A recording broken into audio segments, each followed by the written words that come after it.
Stop genocide! Stop genocide! Free Gaza now! Stop Stop genocide! genocide! Free Gaza now! Genocide! Stop genocide! Free Gaza now! Genocide! Stop genocide! Free Gaza! Free Palestine! Free Palestine! Friends and comrades, thank you very much for inviting me to speak here today. I wanted to speak about the Great Hunger in Ireland in the 1840s and the relevance to today. If one looks at the history of Ireland, it had 800 years of colonisation and everything that happened there. But one of the lessons you learn about colonisation, to enforce a colonisation against the people, you need a racist ideology, and you had that in Ireland from before 1200, when Gerardus of Wales portrayed the Irish people as inhuman, subhuman, lying with beasts, being incestuous and everything, not obeying the laws of the Church of Man. This was Ireland had been the island of saints and scholars to send scholars across to various parts of Europe during the so-called Dark Ages after the fall of the Roman Empire then. But that was to dehumanise the people, and what follow on would be the taking of the lands and the culture away from the people. I briefly mentioned Thomas or Oliver Cromwell. There's a big statue of him over there, well protected by the House of Commons, and what he did in Ireland. When he assembled his troops in 1649 in Bristol to go to Ireland to conquer the Irish people, he actually talked, and a bit like Netanyahu used the Bible, that he was going down into the land of Canaan and smite the enemies, that the Irish natives were the enemy and needed to be killed, on the pretext of religion. When he went to Ireland, he slaughtered the people of Drogheda and Wexford. By the time Cromwell was finished in Ireland, 95% of the land belonged to the English. And the population in Ireland decreased by 50% by famine, by massacres, by slaughter and by forced migration from Ireland. Within 6 years of Cromwell conquering Ireland, he took Jamaica. And that shows the interlinks between the conquest of Ireland and then the conquest of very often the New World in terms of British imperialism. We found that the lessons of history are there. British imperialism led to American imperialism. The hearts are here in Britain. It went with when they went to America, when they set it up. And that is why Britain today supports American imperialism in Israel and in the genocide. We had a shocking spectacle last week of the hypocrite Starmer visiting a Holocaust site in Europe, while at the same time arming a Holocaust and a genocide in Gaza. There are Jewish anti-Zionist people here today, and it's really important to mention that, because Jewish people speaking out against Israel's genocide and Israel's apartheid is crucial to us winning. The last thing I wanted to say, on Monday we're going to remember all the Holocausts. So we're hoping to have speakers from India. We want someone from Ireland to speak about what's happened there. For people of color, we suffered a Holocaust. 20 million people stolen from Africa to make wealth for them. The same settler colonial system that is robbing and plundering Palestine today. We mention Armenia, we don't forget Rwanda. So many of us have suffered genocide, and we want all those genocides remembered. And also we hope that people from the Romani community will be there Monday. And if anybody's here today, please come up and see me. We hope to see you Monday. We're a new group, all faiths, all ethnicities for Palestine. It's because we believe that there is a space for people to get together of all voices and to share our concern for the people of Palestine. I'm not sure why there is a protest here, because this is actually a vigil. It's not a protest. So it's not really a counter-protest. It's actually a protest towards our Genocide Memorial Vigil, which is very sad. And we will be bringing it up with the police as to why they allowed that to happen. The world, make it a better place for you and for me and the entire human race. There are people dying. If you care enough for the living, make a better place for you and for me. So I'm Chrissy, I'm a member of Women of Colour in the Global Women's Strike, and we work very closely with the International Jewish Anti-Zionist Network. We've been on their protest in Swiss Cottage to get Hoteveli expelled from the UK since it started. And the reason that we do that is because we see Palestinian people as our people. We see the children that are being slaughtered as our children, and the mothers that are surviving and trying to make sure everybody survives. They are our mothers. We are together in this fight. And the fact that this was organised today, this Holocaust Memorial and Vigil here, is really important, because that's a way of bringing together all of the genocides that have happened. There's been a focus very heavily on the Holocaust, and that's right, but they never say how many people of colour were slaughtered in the Holocaust, and the Romani people, and those of us that are lesbian and gay. We died in that Holocaust too. And it's important to connect it with the Holocausts that the colonial settlers are doing everywhere in the world and have done, going back as far as getting into North and South America and stealing indigenous people's lands. That's the way that the Zionists operate. They think that what we have in our countries, they can just walk in and take. And that's what Palestine is all about. It's a land grab. Any nation or anybody that can uproot 1 million olive trees doesn't deserve the land, because that is not how you preserve life.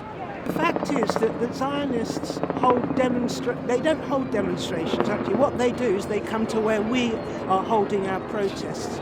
They have nothing to offer. All they're doing is trying to incite us to attack them so that they can become the victims. And the reality is they do that to hide what is happening in Palestine. It's hateful. And it's the last march that we had here in Whitehall, the Zionists directed the police as to exactly how that should happen. We couldn't assemble at the BBC. Why? It's a perfectly good place to assemble. But they were told from higher up, no, that's not to be allowed. When we all congregated in Whitehall, we were stopped from joining the rally. They put a barrier across. That was again directed by the Zionists from the very top. And they had their protesters there again, jeering at us, crying at us, screaming at us, dancing. And yet they say London isn't the safe place for Jewish people. So why do they keep coming back on these protests if it's so unsafe? Insofar as where we are, because I was out at the protest last week, and I was caught up or being kettled into a situation that was very much provoking, but I think the majority of us who have been protesting for the past 15 months is aware that we cannot revert to violence. We cannot allow ourselves to be provoked, because we are that moral compass now insofar as humanity is concerned. The system, whether it's health, 999, or it's evil, which is 666, everything now is topsy-turvy, turned upside down. On the 15 months that we've not broken any laws. And then we also are trying to represent those who can't represent themselves presently. I have to tell you that in Turkey alone, there are over 70,000 Kurdish students in prison who've done nothing wrong, except that they were the creme de la creme of Kurdish youth, because they were able to learn Turkish to get to university. So that's a genocide. They're all in prison. So they're not making babies, are they? It's another way under the Genocide Act. You're stopping these births because you put all these young men in prison. Academics, musicians, writers, any opponents of Erdogan like that, they're all in prison. Even the lawyers are in prison. And their great leader, Abdullah Öcalan, who founded the PKK, the Kurdish Workers' Party, he's been in solitary confinement for 25 years. And he is a man talking about a peaceful solution, and he's in prison. Now in northeast Syria, with the falling of Bashar Assad, now what is happening. The administration in the making at the moment is being headed by HTS. HTS, which was born of Al-Qaeda. It's like ISIS. And we in this government here are thinking of delisting it, as they think they're going to run Syria. Have they not even learnt the lessons of what's happening in Afghanistan with the Taliban, who said they'd be more moderate, and they're worse than ever? And now Turkey, with its backing, with all its jihadist militias, are actually raiding with chemical weapons. They're raiding northeast Syria. They're trying to destroy the Tishreen Dam. They're cutting off water and electricity. Millions of people are without electricity, and we're doing absolutely nothing about it. And if we're not careful, Syria will become another Libya. It'll become another Afghanistan. Our anti-terror police are servile to the MIT, Turkish intelligence, because on November the 27th at 3:15 in the morning, 100 armed police raided the Kurdish community centre in North London, broke into Kurdish homes, beat up women and even children, and arrested 7 people who were then charged under the Anti-Terror Act. And one of them, who I admired and knew well, called Ali Poyraz, who was a famous writer and a politician who'd spent 21 years in a Turkish jail, was among these people who were kept for several days in Hammersmith Police Station under the Terror Act. And now they've been bailed, but they have to, their trial accused of terrorism, and not one of them even belonged to the PKK, which should be delisted. Their trial is not till January of next year. So for 12 months, they have to report every day to the police station and wear electronic tags. But because they're not allowed to meet each other, they have to go to different police stations. I don't know how. They can't work, they can't do anything. We're losing our right to demonstrate, to march, and I'm worried about the slippery slope that our justice system is on, that we could have judges like that. Or maybe I digress, but the fact that there were people who were demonstrating about to save our planet on climate change, to talk about fossil fuels and oil, and when they were taken to court, they were not allowed to tell the jury the reasons that they were protesting. And we have had trial by jury for 800 years. I mean, my God. So I worry that we are now living in a police state. And when those 6 people were held in Hammersmith Police Station about a month ago now, which is very near where I live, I walked there as a lawyer to go and see them. As a lawyer, I have a right to see that people are well treated when they're detained in a police station. In that police station, they couldn't even admit behind the desk that they were there. I said, can I leave a note? They couldn't even admit that he was there. And at age 93, I walked home across Brook Green, tears pouring down my cheeks. I thought, I am living here in a police state. And even when I slow,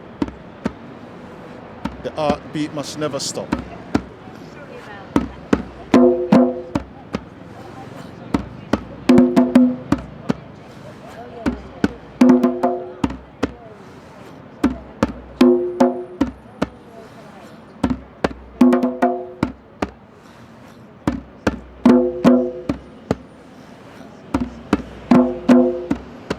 And finally, I would like to say thank you to Nelson Mandela and all my ancestors on whose shoulders I do stand, for they who have made the sacrifice to enable me to have the privilege this day to stand in this square in the knowledge that whatever I'm doing today is important for the generation to come.